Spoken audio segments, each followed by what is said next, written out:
So about 2 years ago, I had COVID and flu back to back.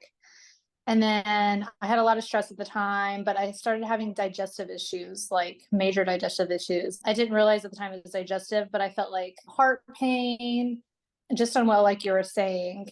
And I've never had acid reflux before, except when I was pregnant.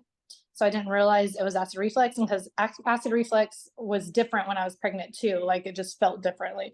So I actually went to my regular doctor who referred me to a cardiologist. And keep in mind, I'm healthy, always been a healthy person, no surgeries, a runner, huge runner, gym person, so pretty healthy person, I'd like to think.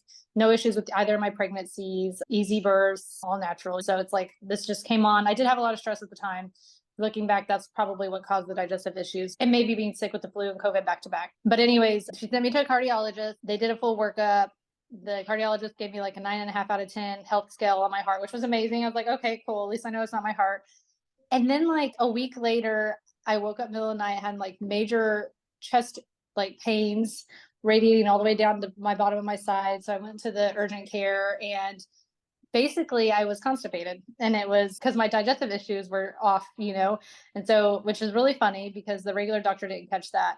But then I just had major heartburn for like a while, and I was sent to a GI specialist, and he put me on a acid inhibitor for like 3 months. He did a scope first and was like, everything looks good, because I was constipated, heartburn. Anytime I ate, I could hardly eat at all because I always felt gross after. I lost 20 pounds in like 6 months.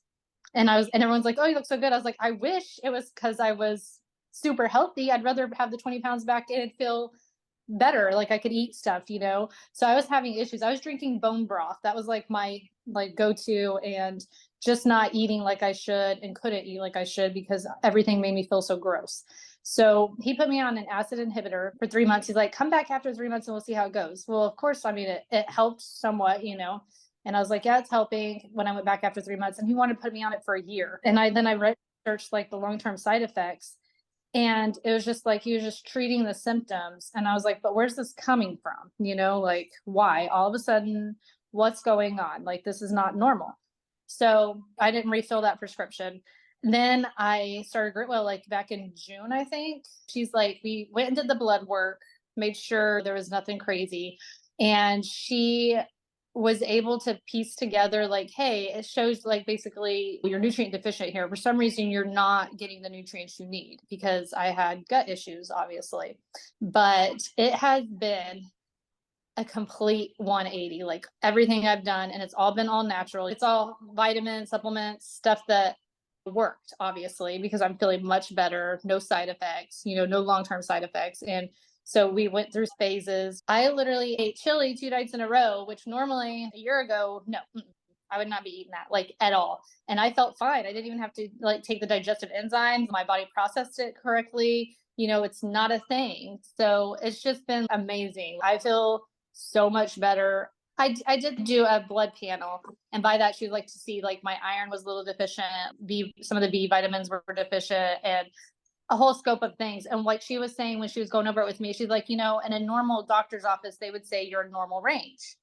But she sat down and was like, the markers here combined with the markers here show that you're actually a little bit low in this area. So the thing I like about Gritwell is I don't have a lot of time. I have kids. So I knew that I needed to go holistic. I knew that I wanted to try natural things, but I don't have the time to research that and dive deep and figure it out on my own. So that's what I love about Gritwell. Like they did all the blood work for me. She listened to my symptoms. We worked together, and she found out what was messing me up, and it was great. And then she gave me all the research, told me exactly what was going on with my body at certain points. So she gave me tools to use, not just today or now, but like if I start getting messed up again because I get sick or stressed, like I know where I can restart the gut lining, all of that. I can restart these supplements from the beginning and take those steps and start again and get back to where I need to be if I need to.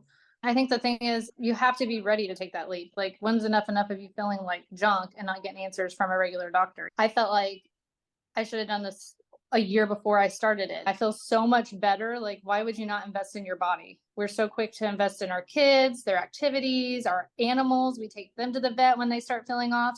Like, why don't we invest in ourselves a little bit, and so we can feel better and be more productive for our kids and our animals and our husband and our workplace. Like, I literally thought like this was going to be it forever. This is how I'm going to feel for the rest of my life. And that's just, it's debilitating. Like, it was messing with my head too, because it just wasn't normal when I knew it wasn't normal. And so it's definitely been the best investment I've ever made, honestly. For my health journey, it's been the best investment I could have made. For people who are on the fence, I spent way more than the $200 a month when I had to go get my cardiologist workup, my copay, and when I went to the urgent care for my issues, and then the GI doctor, my copays were a lot more. I spent, a year way more than I do on this. So just keep that in mind. If you keep putting it off because you can't afford it, can you afford, to keep doing stuff like that? It's been amazing. Really a godsend.